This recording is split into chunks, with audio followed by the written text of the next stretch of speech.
This is Agriculture Today, and I'm Shelby Varner with the K-State Radio Network.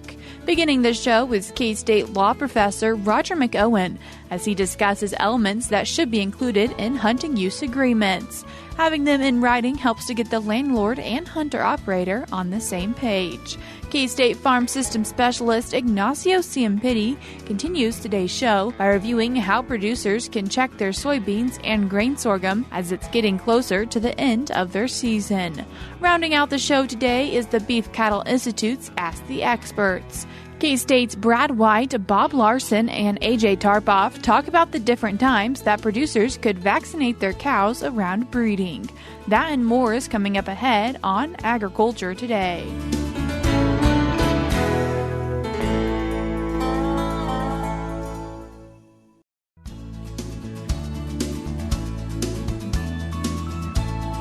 You're tuned in to Agriculture Today, and we start our Wednesday show with an agricultural law update, and we're joined with K-State and Washburnlaw professor Roger McEowen. Roger, thanks for joining us today. Good to be with you, Shelby. Roger, today discussing hunting agreements, and on the subject of hunting, important to mention that turkey season is not happening this year. Yeah, that's an interesting one. I guess it's happened at least one time before, but that is certainly unusual. As we continue to talk about hunting, something important, hunting agreements if using other people's land. And first off, how all wildlife is public. Yeah, that's right. And when we talk about hunting agreements, now most people will probably roll their eyes and say, well, we really don't enter into a hunting agreement. And that's true. Most people don't. It's just orally granted permission, or sometimes if there's no permission that's granted, then it's a trespass. But there are some important things that we need to keep in mind, and it might be the best for a landowner that wants to have hunters on their property to execute a written agreement. But the first thing that we need to discuss, as you mentioned, is what is the property interest that's involved. And the state does own all of the wildlife in this state, whether it's animals or fish or fowl. As long as those are not privately owned, then they are owned by the state, and that's specified in state law. But that doesn't mean that you can just go on somebody else's land and take whatever belongs to the state. As a hunter or somebody that's an outdoorsman in general, you don't have any right to go onto somebody else's property to hunt and fish without first getting permission. And of course, if you do that, that could be a civil trespass, or you could get prosecuted for a criminal trespass for an unlawful entry that violates the hunting provisions in Kansas. And there is a small caveat for allowing outdoorsmen to go onto someone else's property. If you're out hunting and you have permission to hunt either verbally or by an agreement, and the game that you're hunting, you wound it and it strays onto somebody else's property where you don't have permission for hunting purposes or any other purposes, state law says that you can track that animal and you can go in there and you get that game and capture it and get out of there. But there's kind of a caveat to that. Kansas law says that such a person that does that, if the landowner of that land requests them to leave, they are to leave. And so I think the best approach for the landowner in that type of situation is just call the sheriff and never, ever personally try to force the trespasser off the land with threats of physical violence or at gunpoint. That is a big no-no. And talking about people being on each other's land, for farm tenants, they have the right to hunt, and if the landlord wants to, they might need to put that in writing. Yeah, that's another thing about an oral farm lease that we would like to get in writing and specify, just to make sure we're clear on these things. Because when a tenant takes possession of the property that's under the lease, the tenant has possession for the term of the lease, and that right of possession cannot be interfered with, even by the landowner. So unless the landowner reserves the right to hunt the land that they own that is under a lease to somebody else to farm it, they can't hunt on that property unless the tenant gives them permission. Now, there's a practical aspect to that, and that is if you don't have a written farm lease and the landowner wants to hunt their ground and the tenant says, no, you can't, it's very likely that that's going to go a long way toward deterioration of that relationship between the landowner and the tenant. The tenant's going to become a short-term tenant because they'll get notice to terminate. So it's always best, I think, to get hunting rights reserved in writing if the landowner wants to make sure they can hunt their property and it meets with all the parties' expectations. Roger, in the terms of getting things in writing, another important place is maybe attaching a map to those agreements. Yeah, I think if you're going to sit down and put together a hunting use agreement, then there are certain elements that you have to have. And one of those would be a legal description and a map. And I think that's absolutely essential to include a description of the property that the hunting operator, and that's how we typically define that, may hunt. So give the number of acres, give a general description of the property, and then provide a precise legal description of the property and attach that as an exhibit to the agreement. I think it's also a good idea to provide a map showing any areas where hunting is not allowed, and attach that map also as an exhibit to the agreement. And for those people who are hunting, the hunting operator's right to use the property exclusively or non-exclusively. Yeah, we need to be clear whether the hunting operator's right is exclusive or not. And if they're granted an exclusive hunting right, that means it's exclusive to them alone. The landowner then would not be entitled to use the property for game hunting purposes during the term of the agreement. And if I want to reserve the right to do so, I need to reserve that in writing. Well, if I don't have a farm lease, I need to make sure that we're clear as to whether I can hunt my own land while I have somebody else hunting that property. So if I've granted an exclusive right to the hunter, then I can't hunt my own land at the same time. If the hunting operator's right is non-exclusive, then I, as the landowner or anybody that I designate, is entitled to use the property for the same purposes of hunting wild game. So if I've got a non-exclusive right, I think it's desirable to list any limitations to the landowner's retained hunting rights in that situation too. So let's be clear on who has what rights and whether they can be interfered with or not. And another thing that might need to be included in writing is specific dates and times for those hunting operators. You want to specify when the hunting right begins, when it ends, and I think you want to denote the property that can be used for game hunting purposes, that you're going to limit that to legal hunting seasons and hours tied to the particular wild game at issue. Don't extend the hunting operator's rights beyond the applicable hunting season. And we mentioned talking about what's allowed and what's not allowed and where they're allowed to be, but what if improvements or changes are made on that hunting property? We want to put a specification in there as to whether the hunting operator is given the right to construct improvements on the property. And what I mean by that, the big one on that one would be to put up a deer stand. And if so, what are the rights to be desired? So think that through and be clear on it. Is the landowner obligated to construct any improvements? For large hunting operations, the landowner commonly constructs certain improvements such as new roads and fences and gates and hunting camps and wildlife crops and feeding facilities and blinds and tree stands and so forth. Those are for your big ranching operations that have thousands and thousands of acres, and they operate it as a dude ranch, and they have scheduled hunts on there. And often the operator does put improvements on the property. Also, in line with that, give some thought to including a provision in the agreement for the cleaning and repair and maintenance of those improvements there. Which party does what? If the landlords don't want certain things on their property, that also needs to be written in the lease. Yeah, clearly state what uses on the property are not allowed. One would be campfires. We don't want to start a prairie fire someplace. What about the use of dogs? What about camping overnight on the property? You know, you get further out west, it's not so much in Kansas, but out west, you get into Colorado, are pack animals going to be used? If so, then you need to specify that the animals have to be in compliance with any applicable branding or other identification requirements. So as you move further west and the type of hunting changes, then we get different types of agreements, or you get down into Texas, for example, and the big ranches, different types of game than we might have in Kansas. Those are issues that need to be addressed, plus the driving of vehicles. Are you restricting the use of vehicles to particular areas? And if gates are going to be driven through, you want to put a provision requiring the hunting operator to be responsible for leaving the gates in the condition they found them in, whether that's locked or unlocked, for example. And a lot of landlords might be doing this as an additional source of income. So how could they go about finding what's the correct amount to maybe require for payment? Yeah, that's a tough one. The answer to that question, I think, is going to depend upon the rates charged for similar properties and game in the area. So you want to ask around and see what others are charging, but that's going to be pretty difficult to determine in most circumstances. There might be data that's available someplace. So sometimes extension services will have that. I know particularly out west that there is that data that's readily available, but people want to check with the local extension office to see if that information happens to be available. County extension agents might be a good place to start on that one. And another portion, keeping everyone safe is important, and part of doing that is liability. Liability is a big issue. First, you want to make sure you have adequate insurance coverage to cover whatever activities are going to be occurring on your farm or your ranch.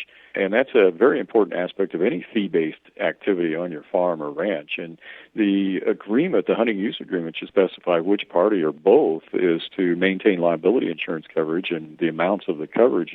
But make sure the insurance covers any improvements on the property. We talked about improvements. And so if there are improvements, that's another issue that needs insurance coverage. And don't rely on coverage under your existing comprehensive liability policy for the farm or the ranch. There's probably an exclusion in that policy for non-farm business pursuits of the insured, and that's what this would be, particularly if you're being compensated.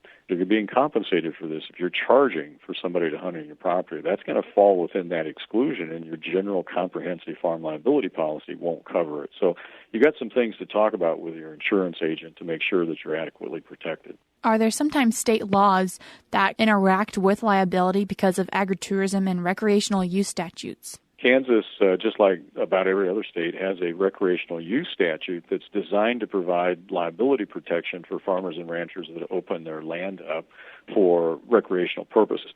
Now, if you charge a fee, do you get the protection of the statute?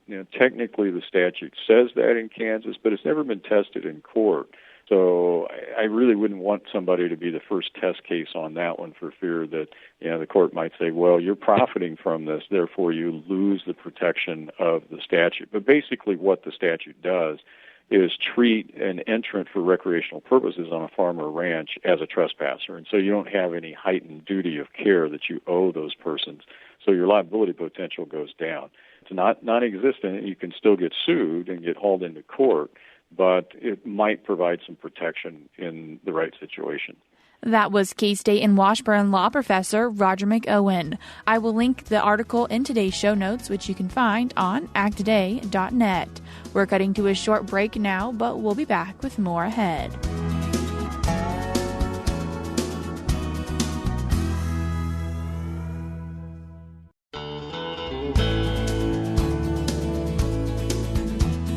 You're tuned in to Agriculture Today, and we continue our show now discussing some recent agronomy update articles. And to talk about his articles, we have K-State Farm System Specialist Ignacio Ciampitti. Ignacio, thanks for joining us today. Thanks for the invitation, Shelby. So some recent agronomy updates, Ignacio. The first one you wrote for the week is talking about the main yield components of grain sorghum. And so what are those main yield components? That is something that we talk to farmers about, how they can start thinking about getting yield estimates, right? And in sorghum, it's quite challenging. If you think about the different yield estimates, we are talking about the first one that we mention all the time is about the number of plants in the field. So that's something that the total number of plants is one of the components, and connected to that is the number of heads that we have per plant. In many situations, we might have one head per plant. In many situations, we have plants that they have tillers. So in that case, we can discuss and we take a decision to count or know the tillers based on the size of the heads. So, but if you think about what we are trying to obtain with the number of plants and the heads, it's mainly what is the total number of heads per acre. That is the main idea overall. So once we have that and we know how many heads we have per acre, the two last components on the yield estimation are coming from the kernel number or number of grains per panicle. And the last one, which usually is the hard to be predicted because in many situations we don't know, and we are doing this before the end of the season, is the grain weight. And we usually say that grain weight, we try to get an estimate. But if you look at overall, grain weight could compensate on sorghum, and it can help us to give us, in some places, 10 to 20% of the final yield. Talking about all this and all the components of a main yield, how can producers maybe go about finding out what their fields are producing? Well, that's an excellent question. And if you think about over time, there are many ways that you can do that. And then there are some ways that we call the on-farm estimation. And then what we ask farmers is like, if you are interested in learning more about how to do those yield estimates, one of the approaches is going out to the field and trying to start working towards getting those estimates. And one quick example could be you can go out to a sorghum field, and the way that you will do this is like you will go to a place, and most likely we try to go to different places on in the field. We're trying to make sure that if you have variability, we want to capture that variability in the field. We want to get the good areas of the field, and we also want to get the bad areas of the field to make sure that we represent the entire field. That's one thing. When you get there, in order to count the plants and to count the number of panicles, we go and we try to get to these spots and basically go and measure, if we are in 30-inch row spacing, we look at the total number of panicles that you have in 17.5 foot length, in row length, and then you will be counting the number of panicles.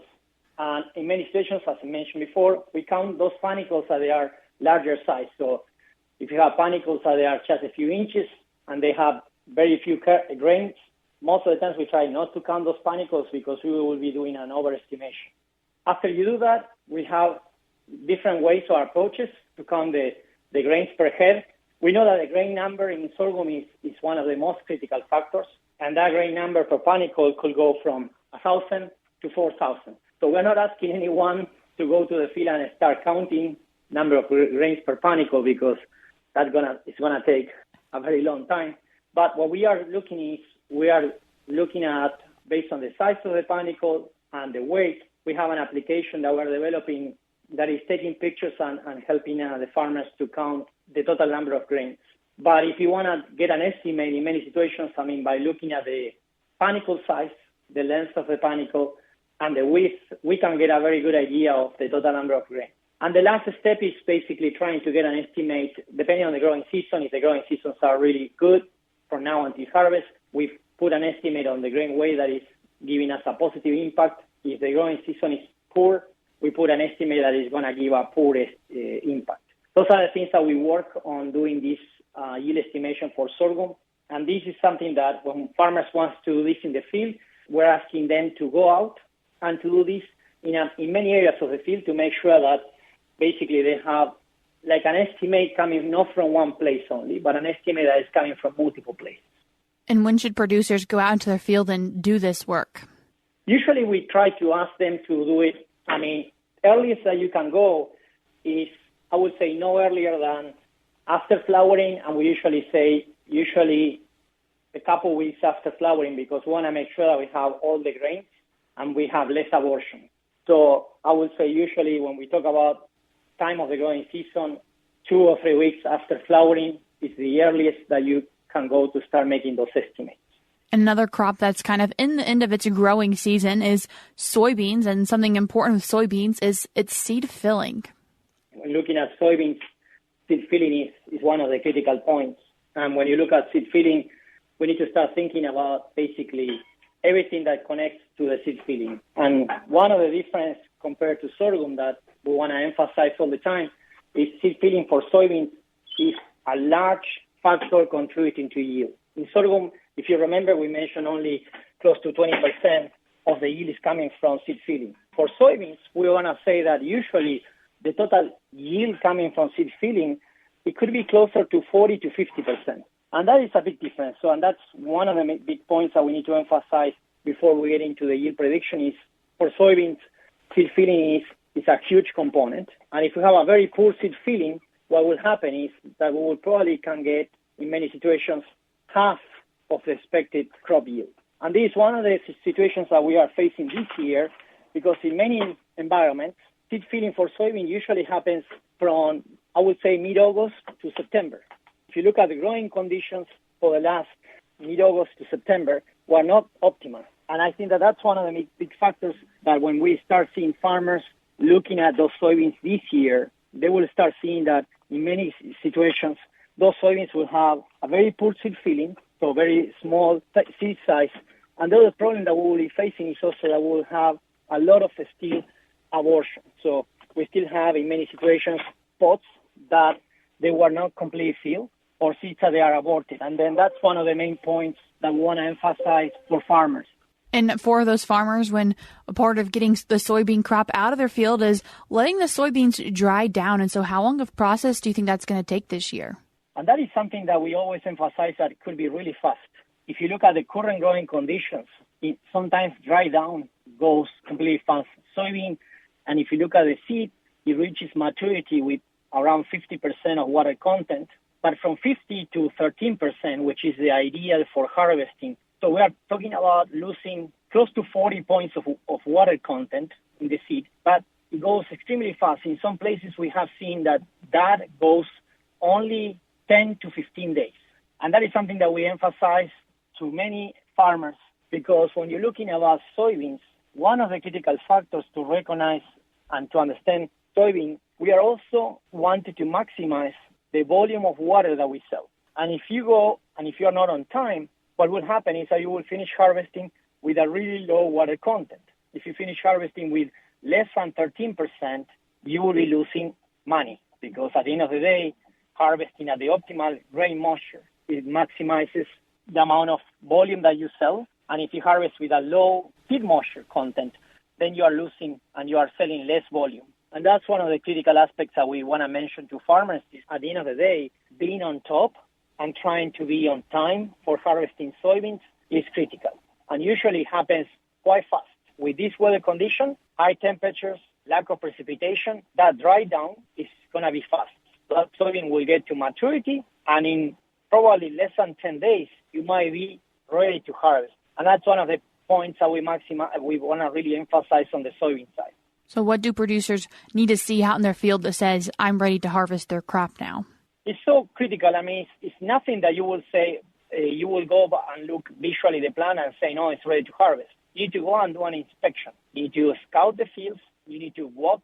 You need to open the pots. And you will be getting to see if those seeds are mature, because they will form this, what we call the black layer on the bottom part of the seed. When you open those pods, you will see that kind of a black incision that it will basically reflect that seed lose the connection with the plant. So there is no more movement of water and nutrients. That seed is completely disconnected from the plant and it's ready to harvest. And when you see that, from that moment until it's totally ready to harvest, that dry down, it could take, in a really ideal conditions, a very few days. And unless you are on top of this, you lose money. And we want to emphasize this point because we have seen situations to the extreme point of, on a Friday, the farmer goes to the field, harvests one section of the field, the crop is around 15% moisture, and okay, I will leave it for Monday, and when you go on Monday, that crop might be only 9%. And if you're harvesting with below 13%, you lose money, because we are selling the volume, and we need to focus on trying to maximize that sellable volume and trying to get that crop around 13% of seed moisture. Ignacio, I appreciate you taking the time to join us today and share with us some information about grain sorghum and soybeans as they enter the ending phases of their growing season. Yeah, thank you so much for the invitation. That was K-State Farm System Specialist Ignacio Ciampitti. I will link the agronomy updates related to these topics in today's show notes on agtoday.net. We're cutting to a short break now, but we'll be back with more ahead.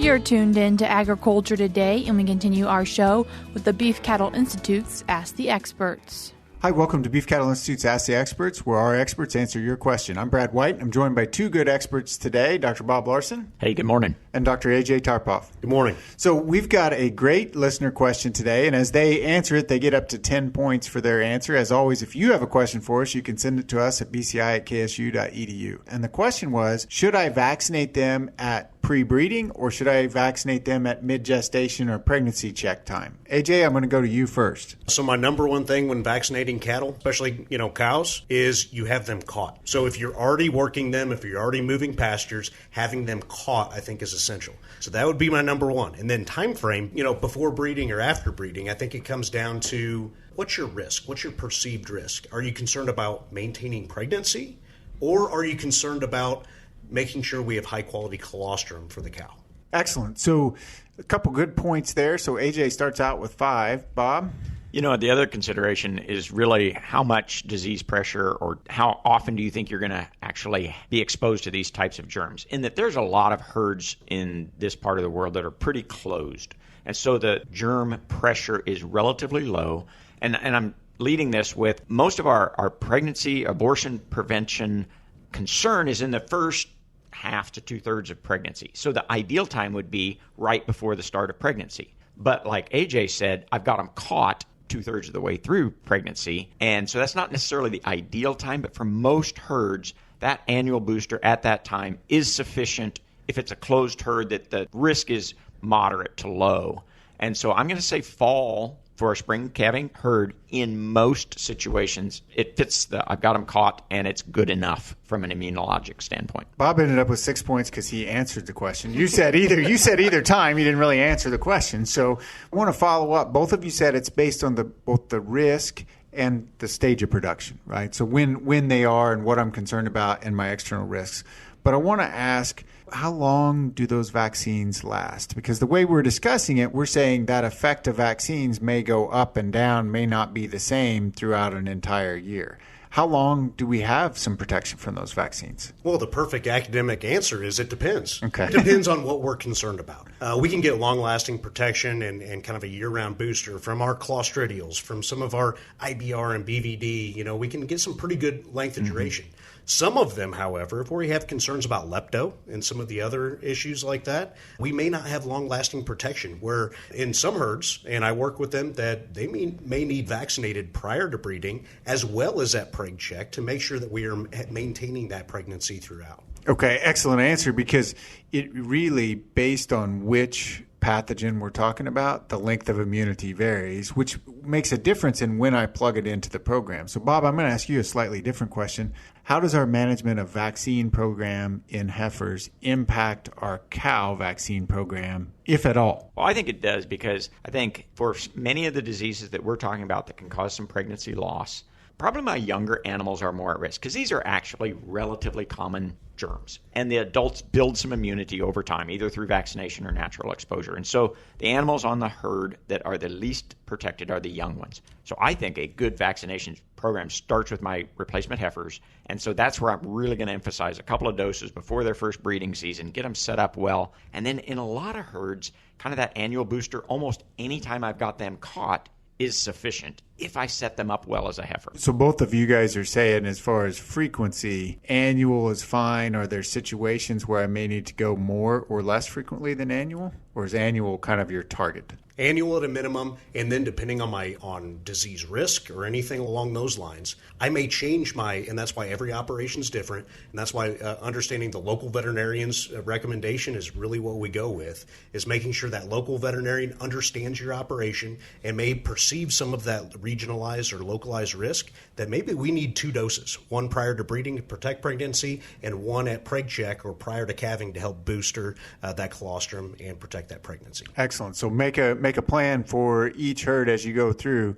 Bob ended up with 9. AJ ended up with 8. Thanks for joining us. As always, you can send us an email at bci@ksu.edu. Once again, that was BCI's Ask the Experts. That's all we have for you today on Agriculture Today, but we'll be back with more for you tomorrow.